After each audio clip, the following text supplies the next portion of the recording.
Hi, my name is Patrick Hall, and I'm a volunteer with Preservation Houston. I'm here with Jim Parsons, the Program Director for Preservation Houston. We have temporarily suspended our in-person walking tours, and in their place we are filming a series of video tours that look at interesting historic locations around town. We encourage you to go to our website, preservationhouston.org, where you can find all of our old video tours, where you can also find more information about how to support our organization during this time.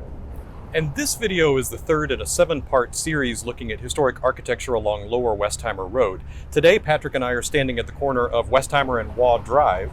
In the last video, we looked at the area around Westheimer and Crocker, which historically was the beginning of Westheimer Road because east of Crocker, Westheimer was known as Hathaway Avenue up until the 1960s. Westheimer Road was named for M.L. Westheimer, a German immigrant who bought 640 acres of land west of Houston in the 1860s. He farmed the land and built a large house for his family about where Lamar High School stands today. A country road leading to the farm was informally called Westheimer Road. The name became official when M.L. Westheimer donated some of his land for a new road connecting Houston with the town of Columbus. As Houston expanded westward, Westheimer Road went from being a dusty highway to one of Houston's busiest and best-known streets. As Westheimer developed, this section around Waugh Drive became a hotbed for commercial development, serving all of the residential neighborhoods that had developed along the Westheimer corridor here in Montrose.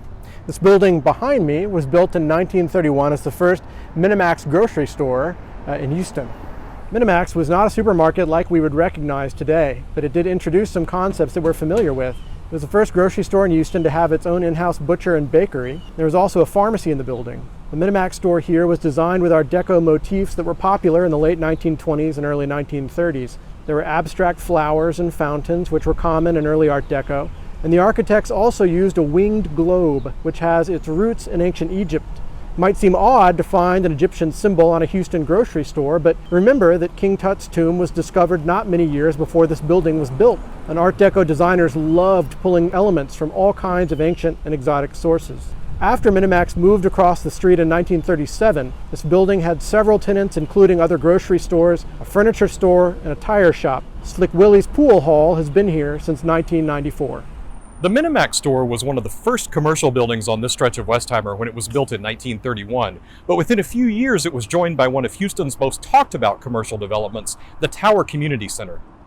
The Interstate Amusement Company of Dallas built the Tower Center on 2 blocks of the Montrose Place neighborhood, which we talked about in our last video. Houston architect Joseph Finger designed the 350-foot-long shopping center in a style known as Streamline Moderne, which emphasized horizontal lines, simple detailing, and curves. The original tenants here included Minamax, which moved from its building across the street, a Walgreens drugstore, which occupied the space that's now Half-Price Books, a post office, and a cafeteria. Although the Tower Shopping Center is still in use today, you can't see anything of Finger's original streamlined design. The building got a facelift in the late 1940s, and then it was radically remodeled in the early 70s to a version of its current appearance. Unfortunately, there's not much streamlined design left on the Tower Community Center, but if you want to get a sense of what it might originally have looked like, all you have to do is jump across Yoakum Boulevard and take a look at the Tower Theater.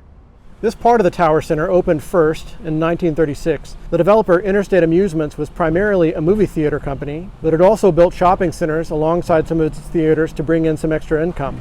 Architect W. Scott Dunn gave the building an eye-catching black and white exterior with a central pylon that was visible for blocks around, especially at night when the whole facade was lit up with neon.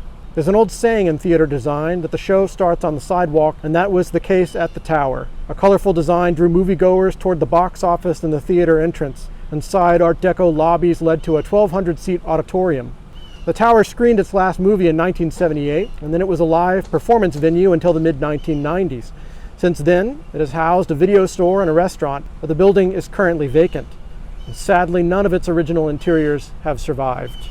The last place we want to talk about today is the little building across the street. It was probably built in the mid-1930s as a neighborhood cafe, but it's best known in Montrose history as the longtime home of the gay bar Mary's. The stretch of Westheimer near Montrose Boulevard became a center of Houston's LGBT community in the late 1960s. Mary's opened in the early 70s and operated until 2009. By then, it was the oldest continually operating gay bar in Houston and one of the oldest in Texas.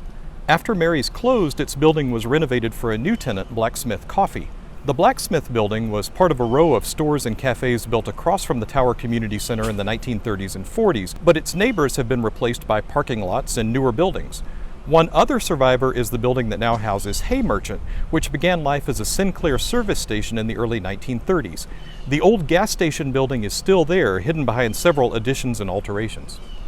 Building demolitions and remodelings are not the only changes that Westheimer Road has seen.